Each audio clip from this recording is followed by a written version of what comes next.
একতলা বন্দুক আগ্নেয়াস্ত্র উদ্ধার করা হয়েছে। তো 3 রাউন্ড কার্তুজ সহ। তো আমাদের অফিসার ইনচার্জ বাইজিদ থানা আব্দুল করিমের নেতৃত্বে সাব ইন্সপেক্টর মিজানুর রহমান এবং তার টিম প্রথমে বাইজিদ গোস্বামী থানাধীন চক্রেশ্বর আবাসিক এলাকার 4 নং রোডের জিএম ভবনের সামনে পাকা রাস্তার উপর ডাকাতির প্রস্তুতিকালে আগ্নেয়াস্ত্র সহ ডাকাতির প্রস্তুতিকালে যখন আমাদের তথ্য আসে, সাথে সাথে আমাদের থানাকে রেসপন্ড করে। আমরা সেখান থেকে আসামি মোহাম্মদ হাসান ওরফে বি ক্লাস হাসান, 2 নম্বর আসামি মোহাম্মদ মাইনুদ্দিন, 3 নম্বর মোহাম্মদ ইয়াসিন আরাফাত, 4 নম্বর নয়ন, 5 নম্বর আরিফুর সহ এদের কাছ থেকে আমরা টোটাল 2টা দেশীয় তৈরি আগ্নেয়াস্ত্র, একতলা বন্দুক উদ্ধার করেছি, সাথে 3 রাউন্ড গুলি, সাথে আছে একটি চাইনিজ কুড়াল, একটি চাপাতি, একটি শক দেওয়ার মেশিন, শারীরিকভাবে শক দেওয়ার মেশিন, ইলেকট্রিক শক মেশিন। ওকে, তো গ্রেপ্তার পূর্বক তাদেরকে আমরা থানা নিয়ে আসি এবং তাদের আর্মস অ্যাক্টে তাদের বিরুদ্ধে মামলা হয়।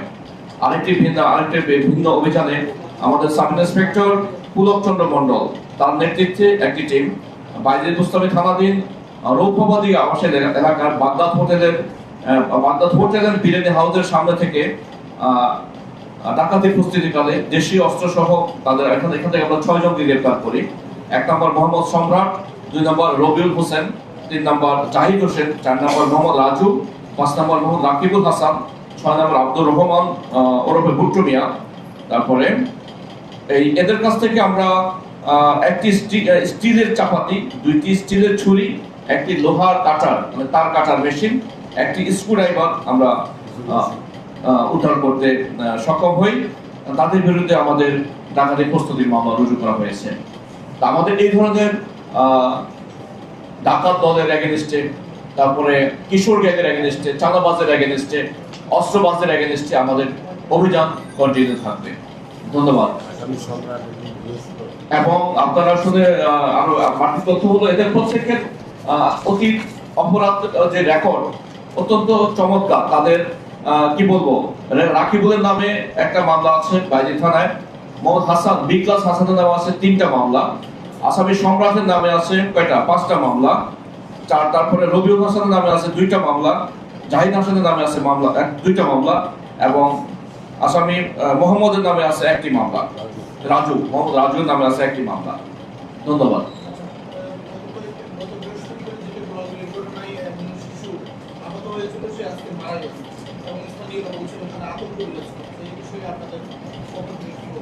ধন্যবাদ। আমরা তো আপনি জেনে হতো যেটা অলরেডি জানেন যে ওই গোলাগুলির ঘটনায় স্পট ডেট হয়েছে রাজু নামে একটা ছেলে এবং আমাদের যেই কিশোরী মেয়েটা 12 বছর বয়সী মেয়েটা চোখে গুলিবিদ্ধ হয়েছে, তাকে আমরা তাৎক্ষণিক আমরা ওখানে হসপিটালে পাঠিয়েছি। তো আজকে আমরা তার মৃত্যু সংবাদ পেয়েছি।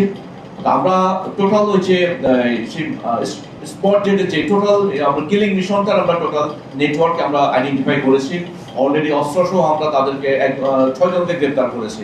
একজন যেখানে শুটিং স্পট, একজন ছিল মোহাম্মদ করিমকে আমরা অস্ত্র সহ গ্রেপ্তার করেছি। এবং সেই ঘটনার সময় যে জামা পরিহিত ছিল, একটা টি শার্ট এবং ট্রাউজার পরে সেখানে শুটিং মিশনে অংশগ্রহণ করেছে, সেই জামা এবং ট্রাউজার উদ্ধার করেছে। আর আমাদের যে কিশোরী মেয়েটা আজকে মারা গিয়েছে, আমাদের টোটাল ওই যে ওখানে আপনারা জানেন আমাদের ওখানে মার্ডার মামলা হয়েছে, অস্ত্র মামলা হয়েছে অপরাধীদের এগেনস্টে। আমরা 2টা মার্ডারই আমরা একই মানে মামলার আওতায় রেখে আমরা তদন্ত কার্যক্রম চলমান থাকবে এবং আমরা আপনাদেরকে কমিটমেন্ট দিচ্ছি মেয়ে ন্যায় বিচার পাবে, যে মেয়েটা মারা গেছে, এবং প্রত্যেকটা হত্যারই সুষ্ঠু তদন্ত হবে এবং তারা আসামিদেরকে বিচারের আওতায় নিয়ে আসা হবে। আচ্ছা, এই ডাকাত চক্রটি কতদিন ধরে অ্যাক্টিভ ছিল আর উদ্ধারকৃত যে অস্ত্রগুলো আছে এগুলো ফরেনসিক টেস্ট করা হবে? নিঃসন্দেহে এটা তো আমাদের একটা রুটিন মাফিক ওয়ার্ক আমাদের।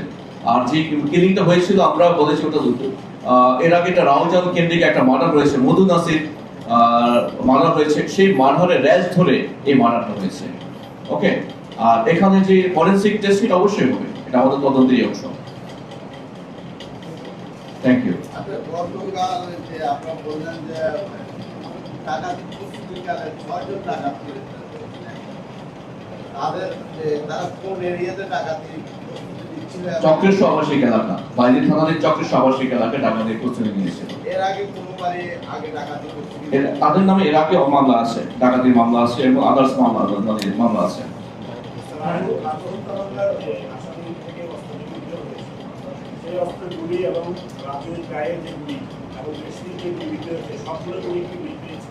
আমরা এখন তদন্ত চলমান আছে, আমরা এটা তদন্ত করে দেখব মিল আছে কিনা। ঠিক আছে, সবগুলো কালেকশনে আছে আমাদের। Thank you.